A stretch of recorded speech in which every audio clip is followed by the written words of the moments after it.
क्या आप जानते हैं समुद्र के बीच बुर्ज अल अरब होटल को कैसे बनाया गया?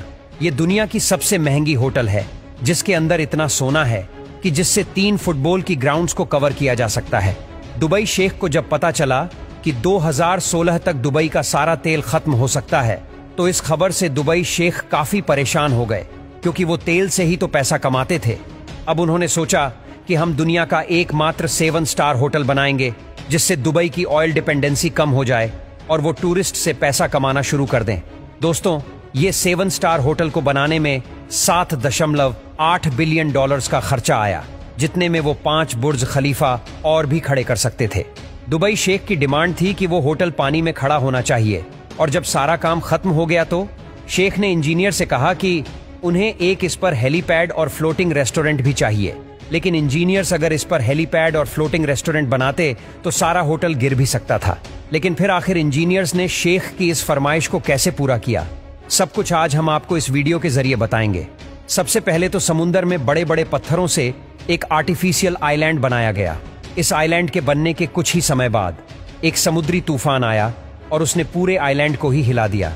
सभी सोच में पड़ गए कि जब एक तूफान ने इस आइलैंड को इतना नुकसान पहुंचा दिया, तो फिर अगर इस पर होटल बन गया तो उसका क्या होगा। पहले तो किसी को समझ नहीं आ रहा था कि क्या करना चाहिए, तब तक काम को भी बंद करना पड़ा।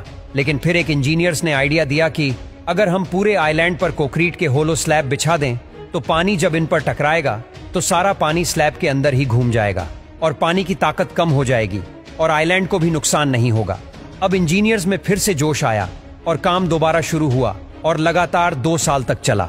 लेकिन फिर बारी आई होटल को अर्थक्वेक बनाने की।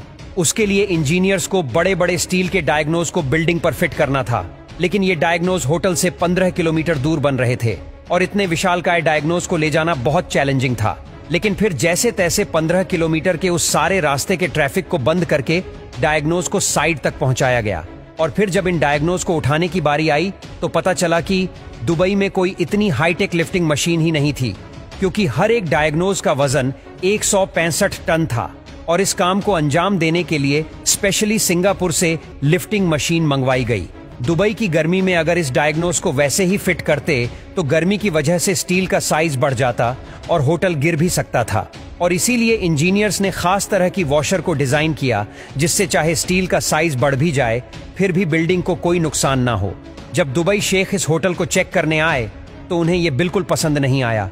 उन्होंने कहा कि मुझे अब इस पर एक हेलीपैड और फ्लोटिंग रेस्टोरेंट भी चाहिए। अब इंजीनियर्स इस पर फ्लोटिंग रेस्टोरेंट कहां पर खड़ा करेंगे, इसके लिए जगह ही नहीं बनाई थी। और फिर इंजीनियर्स ने दिमाग लगाकर बुर्ज अल अरब के कंक्रीट कोर्स में स्टील ब्रेकर डाले और बाद में मोटे बीम ऊपर डाले गए। इसके बाद बीम्स के ऊपर लोहे का स्ट्रक्चर बनाकर उसे शीशे से कवर कर दिया गया और इस तरह उन्होंने शेख की इस फरमाइश को पूरा कर दिया। बुर्ज अल अरब के इंटीरियर डिजाइनर के लिए ख्वान च्यू को बुलाया गया और इसी डिजाइनर ने ब्रुनई के सुल्तान के महल को भी डिजाइन किया था। बुर्ज अल अरब में लगने वाला मार्बल इटली और ब्राजील से मंगवाया गया और जितना मार्बल मंगवाया गया उतना ही 24 कैरेट का सोना भी मंगवाया गया, क्योंकि किसी भी चीज को गोल्ड पेंट करना दुबई के रूलर के शान के खिलाफ है। लेकिन जब दुबई शेख ने इंटीरियर डिजाइनिंग का काम चेक किया तो उन्हें वो बिल्कुल भी पसंद नहीं आया और इसके बाद डिजाइनर बहुत परेशान हो गए।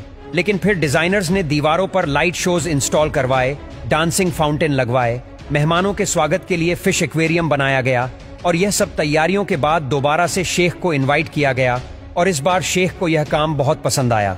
और आज इस लग्जरियस होटल में रहने का ही एक रात का 5 से 10 लाख का खर्चा आता है।